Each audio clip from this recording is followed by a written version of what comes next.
안녕하십니까. 한국기업평가의 박광식입니다. 지금부터 2022년 은행업 산업 전망을 말씀드리도록 하겠습니다.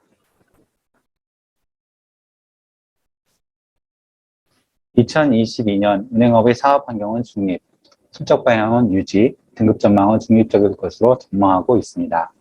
2022년은 기승전 자산 건전성, 즉 자산 건전성 관리가 매우 중요한 한 해가 될 것으로 예상하고 있습니다. 먼저 2021년 동향을 살펴보겠습니다. 2021년 9월 말 일반은행의 총 여신은 1,466조 원으로 전년 2021년 말 대비 7.1% 증가하였습니다. 가계대출에 대한 규제에 따라 가계대출 증가율은 지난해 대비 낮아졌고 기업대출 중심으로 여신이 성장하였습니다.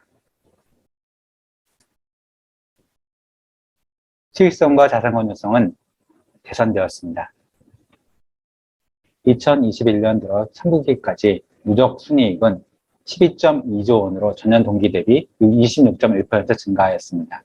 여신 규모 증가와 님 상승에 따라 이자 순이익이 증가하였고 충당금 적립액이 감소하였습니다.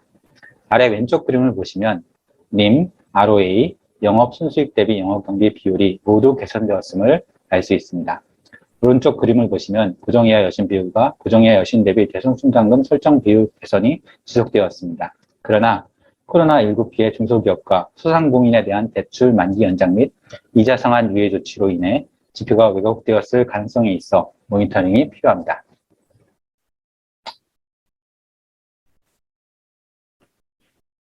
자본 적정성과 유동성은 우수한 수준을 유지하였습니다. 2021년 9월 말 BIS 보통조 자본 비율, BIS 총 자본 비율은 각각 14.5%, 17.2%로 우수한 수준입니다. 유동성 비율도 우수한 수준이나 규제 정상화에 대비해 관리를 강화할 필요가 있습니다. 지금부터는 2022년 전망에 대해 말씀드리겠습니다. 2022년 사업 환경은 중립적일 것으로 전망하고 있습니다. 국내 경기의 견실한 성장 전망에 따른 투자 확대, 그리고 주거비용 상승으로 기업과 가계의 자금 수요가 지속될 것으로 예상하고 있습니다. 그러나 시장금리 상승과 더불어 기업대출 측면에서는 코로나19 대응 관련 규제 유연화 조치 정상화에 대비한 리스크 관리 강화, 가계대출 측면에서는 가계대출 총량 규제 및 차주 단위 DSR 확대에 따라 상당세가 둔화될 것으로 예상하고 있습니다. 요약하면 2022년에는 여신 성장이 2021년 대비 둔화되나 양호한 수준을 보일 것으로 전망하고 있습니다. 2022년 실적은 유지될 것으로 전망하고 있습니다. 여신 성장과 님 개선으로 이자 순이익은 증가할 것으로 예상됩니다. 그러나 시장금리 상승, 코로나19 대응 관련 규제 유연화 조치 정상화에 따라 대손비용 부담이 확대되면서 업계 전반의 영업 실적은 2021년 수준을 유지할 것으로 전망됩니다. 한편 비이자 순이익은 시장금리 상승에 따른 유가증권 관련 손익 저하의 부정적 요인과 자산관리 영업 확대에 따른 수수료 수익 및 신탁 관련 손익 증가의 긍정적 요인이 혼재하고 있어 2021년 수준에 그칠 것으로 예상하고 있습니다.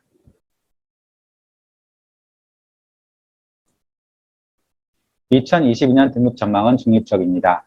자산 건전성 하방 압력에도 불구하고 양호한 여신 성장 및 우수한 실적을 유지할 것으로 전망되는 점을 감안시 신용등급 변동 가능성은 낮은 수준입니다. 은행 신용도에 영향을 미칠 주요 변수는 코로나19로부터의 정상화 과정에서 나타나게 될 부실자산 증가 추이와 재무 건전성 저하 여부로 보고 있습니다. 주요 크레딧 이슈로는 세 가지를 선정하였습니다. 첫 번째는 코로나19 대응 관련 규제 유연화 조치 정상화 영향입니다.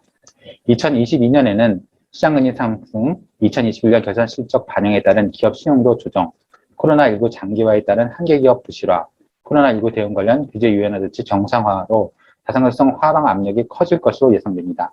그러나 지원조치 종료 연착륙 추진, 은행의 사전적 리스크 관리 강화와 대원 충당금 적립 수준을 감안시 감내 가능한 수준에서 통제될 것으로 전망하고 있습니다. 만기 연장 및 상한 유예 조치 정상화에 따른 자산건전성 저하는 2022년 3월 말까지 연장된 신청 기간을 감안할 때 2022년 하반기 이후 본격적으로 영향을 미칠 것으로 예상하고 있습니다. 지방은행의 시중은행 대비 코로나19 민감업종 비중이 높아서 상대적으로 시중은행 대비 영향이 클 것으로 예상됩니다. 두 번째는 한국시티은행의 소비자금융사업 폐지가 신용대에 미치는 영향입니다.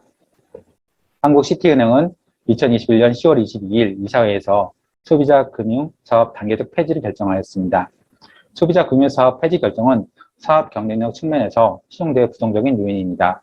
오른쪽 그림을 보시면 2021년 9월 말 연결 총자산에서 소비자금융과 신용카드 사업이 차지하는 비중이 40%를 넘고 있어서 소비자금융 사업 폐지에 따라 외형과 영업 기반이 큰 폭으로 축소될 전망입니다. 당사에서는 시장지 추이와 사업 경쟁력 및 재무 건전성 변화를 모니터링하여 신용등급에 반영할 계획입니다. 시티그룹의 글로벌 사업 전략 변화에 따른 계열 진영 가능성 변화 여부에 대해서도 모니터링할 계획입니다. 마지막으로 은행 거래 비대면 전환 가속에 따른 영향입니다. 은행 거래가 코로나19 상황 속에서 비대면 중심으로 빠르게 전환되며 고객 초점이 인터넷, 특히 모바일로 바뀌고 있습니다. 아래 왼쪽 그림을 보시면 입출금 및 자금 이체에서 모바일 뱅킹을 포함한 인터넷 뱅킹의 비중은 2021년 상반기 70%를 넘어섰습니다.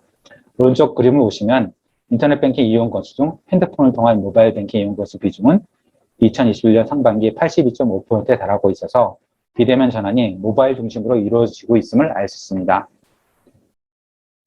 한편 오픈뱅킹, 마이데이터 도입으로 모바일 기반 고객 접점 확보 경쟁이 심화될 것으로 예상됩니다. 오픈뱅킹 도입으로 계좌 개설 은행을 패싱하고 다른 은행, 핀테크 회사 앱을 통해 잔고 확인, 자금 이체가 가능해졌고 마이데이터 도입으로 고객이 허용한 신용정보에 기반한 맞춤형 서비스 제공이 가능해졌습니다. 마이데이터 서비스 수준이 향후 고객 접점 확보 및 은행 경쟁력에 큰 영향을 미칠 것으로 예상됩니다. 국민, 우리, 신한, 하나 등 주요 시중은행이 모두 마이데이터 사업자로 모바일 뱅킹 경쟁에 참여하고 있습니다. 일반은행을 포함하여 인터넷 전문은행, 핀테크 회사들이 모바일 뱅킹 경쟁 추이와 사업 경쟁력 및 재무 건전성에 미친 영향을 모니터링할 계획입니다. 지금까지 2022년 은행업 상업 전망을 들어주셔서 감사드립니다.